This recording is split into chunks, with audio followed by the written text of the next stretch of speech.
religion, health, entertainment. This is Xpression House with Kacha. Hello beautiful ones out there, and welcome to yet another interesting episode on your TV program Xpression House. And here today on this particular segment is Right Honorable Ekon Hamon. He is the current Speaker of the Youth Council, Mobile Parliament Worldwide Third Section. And today on this segment we'll actually be discussing on the Youth Council. You're welcome, sir. Thank you, my sister. Welcome once again. Thank you so much, sir. So tell us more about the AYC. The Youth Council come to stay as a result of we want to control our resources. Haven't been indoctrinated by our parents that the Nigerian government has been marginalizing our people, taking a lot from our people, and developing our area has become an issue of we must cry out loud before attention be given to us. So we think that having a platform to practice a system of government will be better for us, so that when our dream of independence will come to actualization, it will be very easy for us to manage our own country when times come. So you can see that in AYC we have the national, where you have the president and his national executive council member. We also have the parliament, which is the legislature arms of our government. We also have the zone, which is the state level of our council. We also have the clans, which is the local government, and we have chapters, which is the wards. So you can see that we have a system of government to run when the times comes, and you can agree with me that we have been making progress since inception of this dream. And of course you can see that we have been winning some of our cause. Like before now, we'd say allow the job people to manage some of our oil, and the council use different means to draw the attention of Nigerian government to our land. But as it stands now, I think we are following the intellectual means of our council to continue from where we are today. That is the aims and objectives of the Youth Council. Okay, so what are the areas of focus and what is the mandate? Well, the area of our focus, like I rightly mentioned, by His grace, one day we will control our resources. One day we will develop our region. Today, whether you like it or not, you can also agree with me that what we have, when I mean what we have, which is the strength of this country, the economic strength of this country, which is oil, I can boldly stand anywhere to say that what only one community in Ijaw land will produce is what the entire Lagos as a state do produce. But you cannot equate the high level of development and government attention in Lagos to that of the entire Ijaw region. It is a political coup against Ijaw people. You know, you can see Abuja, whether you call it federal capital or not. You can see Lagos, whether you call it the head of business administration in Nigeria. You can see that it's a political attempt to silence the Niger Delta, which is the strength economic of this country. Otherwise, what stopped the Warri refinery, the Rivers State refinery, or the work not be functioning, because there is a political intention to silence our region so that we will not meet up the development standard. So is IYC, have they actually taken the bold step to speak out for themselves? We are trying to let the world know that, look, Nigeria government is not being fair to Ijaw people. Nigeria government is not being fair to the Niger Delta people.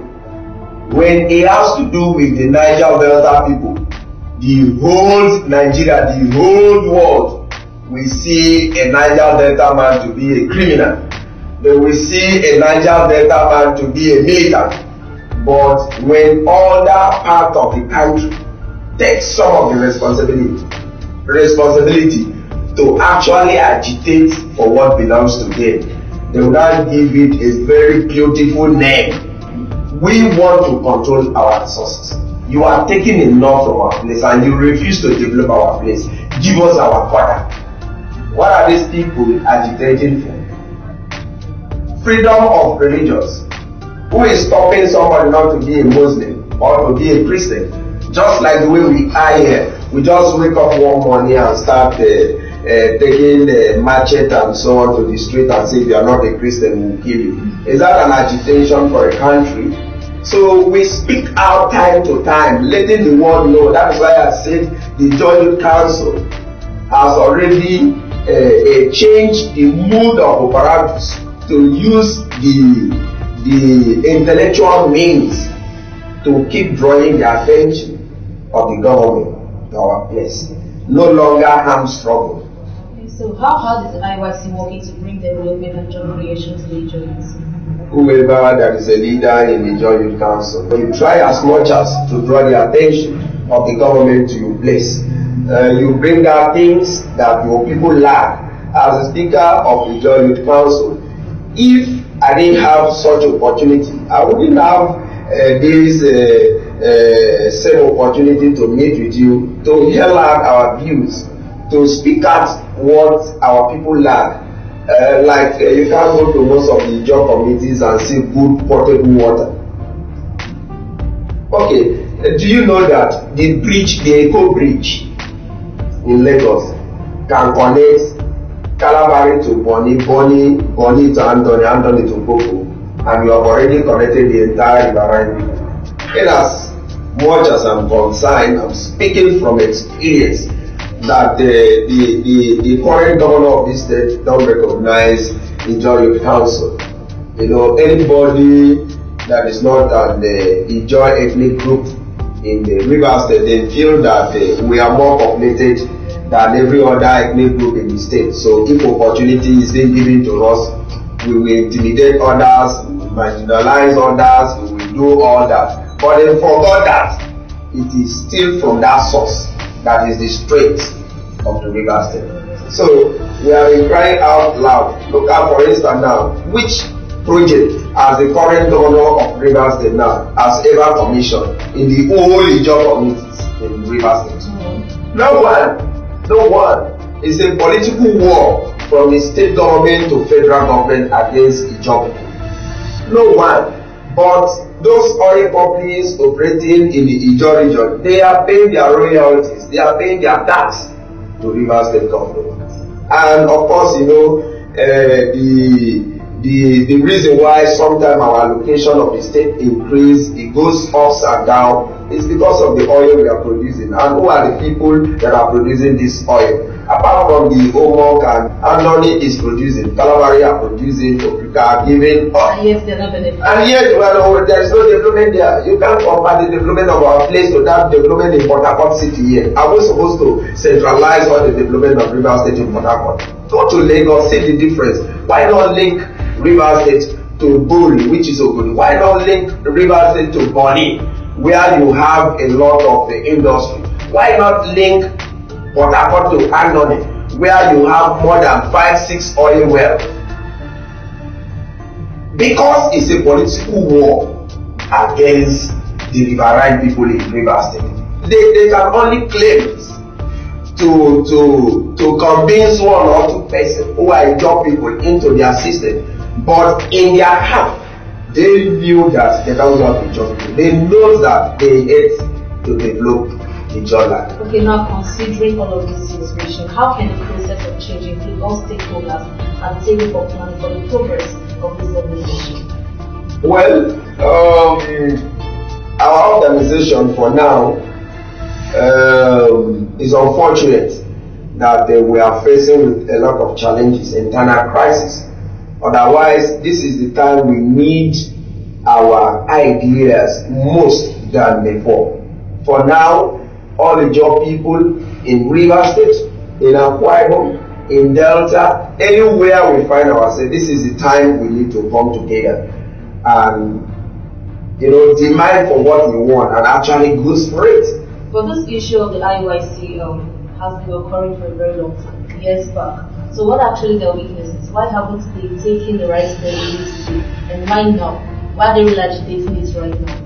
Well, talking about internal crisis or talking about IYC agitating for a long time, we have been winning some of the battles. We have been winning some of our cause. Number one, we need government attention, and government give us attention. Of course, you can agree with me that it is as the result of our agitation that give us a room to produce a Vice President of Federal Republic of Nigeria. And by his grace, he finally turned out to become the president. It means some of our agitation has come to actualization. Now, talking about the development, that is where we are now. And of course, two things remain. When we achieve these two things, the paradise is just at the corner. Number one, if most of the oil wells in our region is being given to our people to manage it, definitely we will know our problems on how to reflect our money back to the economy of our region. That's number one. Number two, when they give us the arms of the government, when I mean the arms of the government, consistently, do you know that if Nigeria government will be fair to job people, the Minister for Petroleum needs to be somebody from the Niger Delta. That position shouldn't be a negotiable position. It should be a permanent position meant for job people. Then coming to the state, both Delta, Rivers, and Akwa Ibom, a position of any office that has to do with oil need to be given to the job people to manage, because they are taking these things from those places. The pollution occurs in all those places. The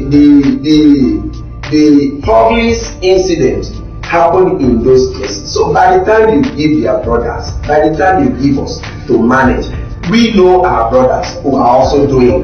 We can definitely call them and say, young man, give it up this way and take up from this angle. Then you can see that our problem will be limited of agitation. We'll be talking about joint progressive of this Nigeria government and state government. Okay, are there efforts to increase the economic integration in helping to strengthen the regional government? As the leader of the council, we do write letters to the multinationals and the local and international companies working in our place, have roundtable discussion. Sometimes we do explain what our people need and the need for them to do it without waiting for our people to agitate before they do it. So, and as such, you can agree with me that to some high level of it, to some extent, you can see that the council, IYC, is actually trying. But the side of the government, of course, they have already described the job people to be people that need to agitate before attention will be given to them. Okay. Now, looking back at the past leaders in River States and now the present leaders, are there any sense of change? You can't take that of insecurity out from the last administration. You see that the last administration don't compromise the issue of insecurity in the state. They confront it bomber to bomber. But in this government, you can see the insecurity is on a higher level, if not that they are playing politics with it. What about education? there are many schools, so many schools, beautiful schools built in the last administration. Just like the way the sitting governor now picks up to follow up the project of road network. Most of those roads was actually initiated by the previous administration, but he comes in and following it up. That is a kudos to him. Why not also do the same thing to health sector and education sector? Those schools that was abandoned now, why not fund those schools and allow those schools to be functioning? You can see that there are big difference between the last administration and this present administration. Okay, so what are the major tasks do you think the federal government should actually pay more attention to the AYC? If federal government will be sharp to job people, they need to be consistently having roundtable discussion with the job people. Unlike what the vice president did last year, trying to go to job communities, all those oil producing communities. You have oil producing state. You have in the oil producing state, you will now have local government producing in the state.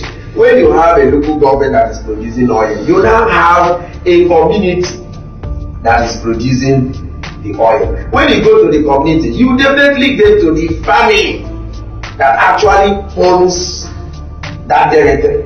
So the government of Nigeria need to have a roundtable discussion with the job people so that we can give them this step down to the roots of the oil so that we can solve the problem once and for all. So until when we get to the roots of the Niger Delta crisis, it will continue. So we need a consistent discussion with the federal government so that we tell them actually what we need. Like that, they are talking about the issue of modular refinery. How we want to come to Rivers State now without getting to a place like Andoni, place like Calabari, place like Okrika, place like Ofogo, place like Ikoro. These are the place like Bile.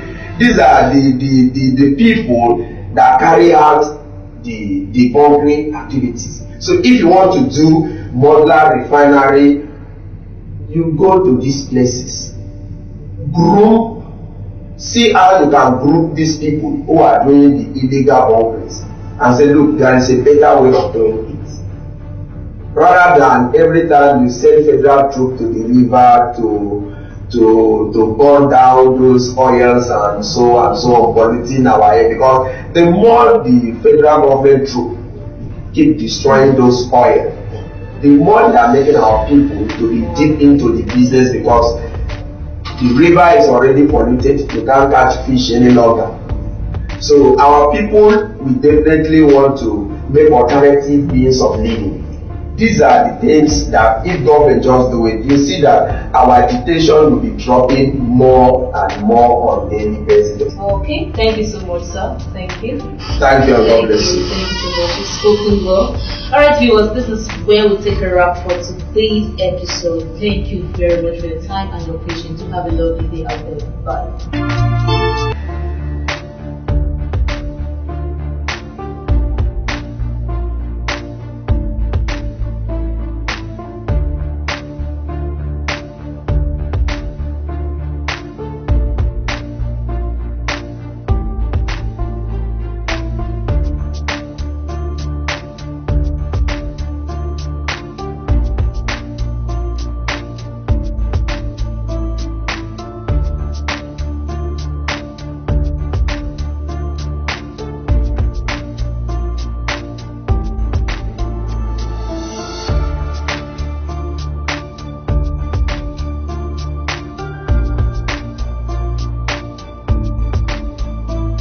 News, sports, politics, religion, health, entertainment. This is Xpression House with Kacha.